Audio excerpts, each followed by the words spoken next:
If you're jumping into the Division 2 and Season 2's chaos is hitting you hard with new mechanics, fresh gear, and that overwhelming "where do I even start" vibe, don't worry, I've got you covered. Today, we're breaking down a step-by-step guide to make day one of the Pact smooth, efficient, and packed with those rewards you're looking for. By the end, you'll be tearing through Season's reward track, snagging exotics, and building killer loadouts that'll make your squad jelly. This guide's built to keep you hooked, so stick with me for the full 9, and let's turn confusion into domination. Lock and load, let's do this.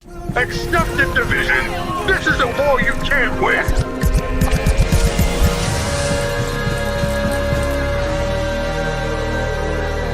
Piece of shit wristwatch.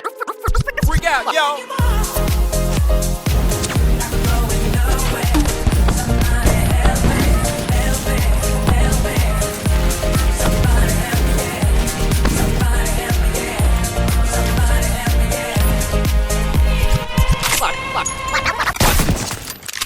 Banditos, what up? Your boy Tux here, and first things first, before you even boot up the game, decide if you're grabbing the premium season pass. It's about 10 bucks, and here's why it's worth considering. You get a straight 10% boost to SHD experience points, which speeds up your grind through the season's reward track. That track is loaded with new weapons, apparel, and exotics like the Shroud Sniper and Overdogs gloves, both earned as you progress. The Tempest exotic pistol? Well, that's a reward for crushing the climax mission near the season's end.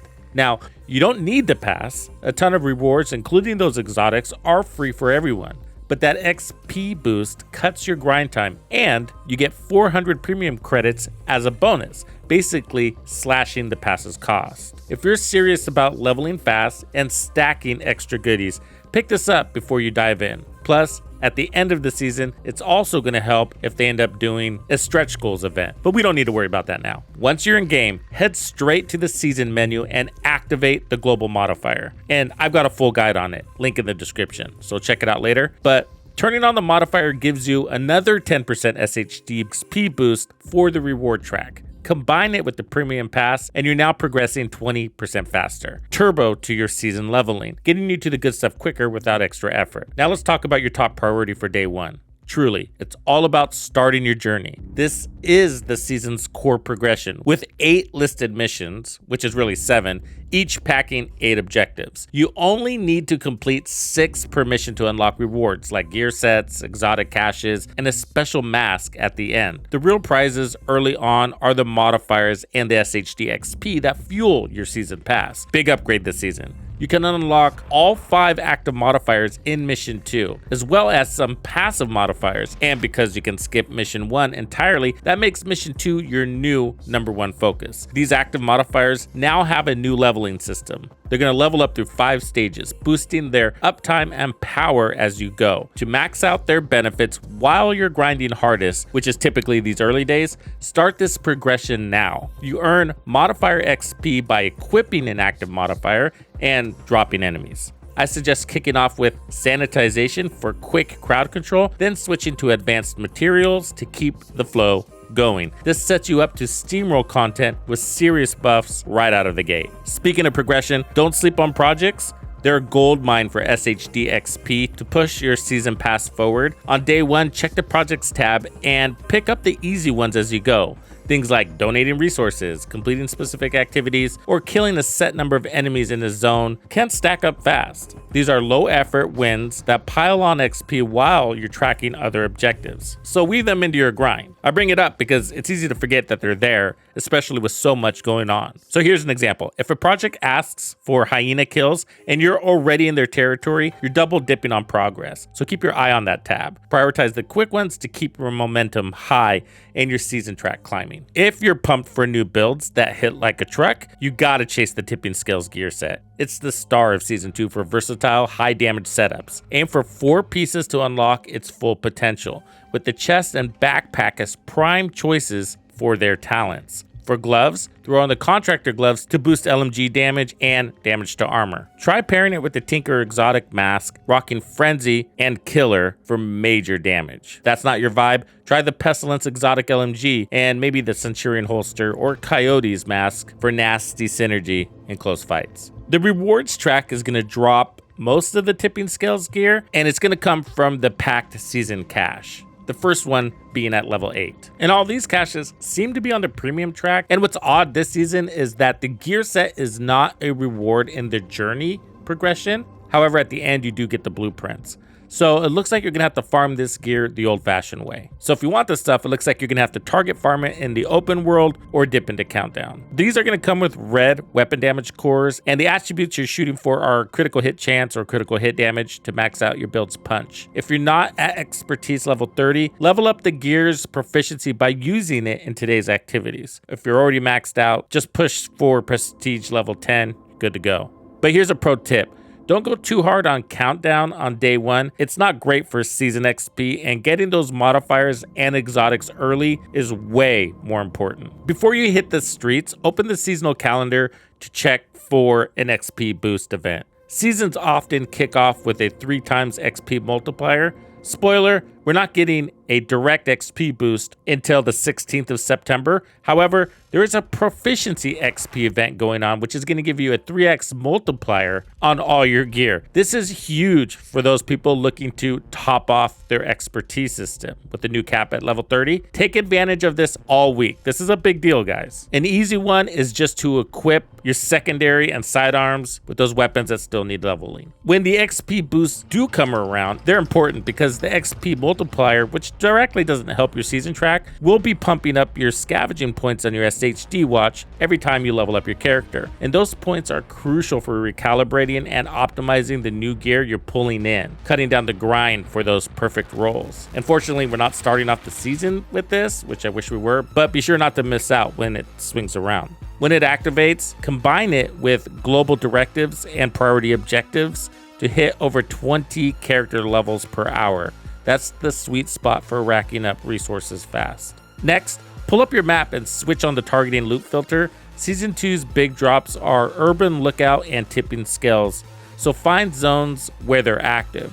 As far as DC goes, it doesn't look like tipping scales is going to be on the map on day 1. However, urban lookout is at District Union Arena. Quick practical tip, make sure your inventory has room. Day 1 is a loot explosion, and stopping to sort gear mid-grind kills your flow. So clear out at least 30 slots before you begin. Now it's go time in DC. Jump into Mission 2. Enable HUD tracking to stay focused and hit the Scouts tab for Week 1 challenges. These pack a hefty Season XP punch and are worth knocking out early. Before you move, pick a priority objective. Heroic Strongholds are the fastest for SHD XP, but if they don't align with Mission 2's goals, hold off until your active modifiers are live. As you mow down enemies, you'll feel faction agitation meters, triggering retaliation events. You've got 6 hours to tackle those, so I'd wait until Mission 2's done, but if you can't resist testing the waters of this new open world game mode, watch my retaliation guide first. It's a meat grinder, and you'll need the tips to survive and thrive. Let's break down Mission 2's objective choices, because picking the right ones unlocks passive modifiers that stick with you and make fights easier. Prioritize Keep Out to handle rushers better, and Stepping Stone for super strong special ammo. For Stepping Stone, you need 25 headshots on assault enemies. The basic grunts without helmets, using 1 magazine for 2 kills. Equip a high damage big mag assault rifle like St. Elmo's, and drop the difficulty to hard or challenging for weaker enemies. You'll burn through this fast. Keep Out is going to ask for 25 rusher kills within 10 meters. Hyena zones are perfect since they love to swarm. Use any build you're comfortable with, but Hunter's Fury with an SMG and Adrenaline Rush helps track that 10-meter range. Once those are locked in, equip them, and now it's time to tackle the rest. Batter Up is simple. 10 grenade kills. Slap on riot foam to make it easier, and then set the difficulty to hard, and it's done in no time. Compromise needs 25 headshot kills on snipers. The hardest part is going to be finding the snipers. Hyenas and outcasts spawn tons, or farm Potomac event centers early checkpoints for quick sniper spawns. If anybody else has any good ideas on this, be sure to drop them in the comments below to help the community. Rupert's Tear requires breaking all armor plates on a tank before killing it. Next, get kills while your global modifier boost is at least half. So just capture 6 of 11 zones on any difficulty. Here's a quick hack. Fast travel to Coney Island to adjust difficulty without resetting your progress. Then return, or stick to smaller maps like DC or Brooklyn for quick boosts. Also, I definitely recommend Brooklyn if you have the expansion, because there's only 2 zones. So just capture one of them and go get your kills. Also, tackle capture all control points in a named zone by capturing 3 areas. Federal Triangles got just 1 control point. Southwest has 2.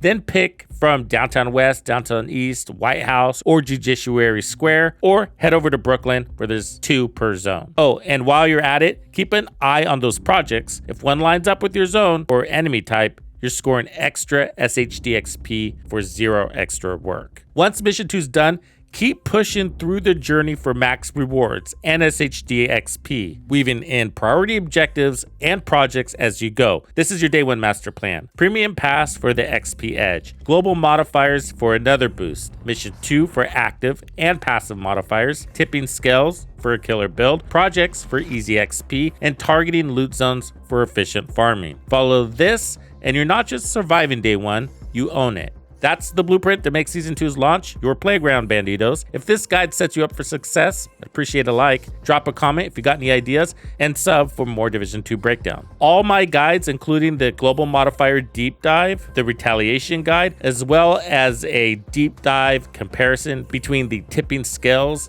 and striker gear sets, are linked below. Now get out there and I'll see you at the rendezvous. Thank you for hanging out with me. I'm Tuxedo Bandito, and if you found this video helpful, be sure to hit the like, subscribe, and turn on your notifications so you don't miss out on the good stuff I have coming for you. And if you like content like this, be sure to check out the video I have recommended for you right here. If you have anything you would like me to cover, be sure to let me know in the comments below. And thank you to all the channel members and donors who make things possible. Tux Nation wouldn't be the same without you. When you buy a game from Ubisoft, enter the creator code Tuxedo Bandito to support the channel. Easy peasy. Wait, did we just become best friends?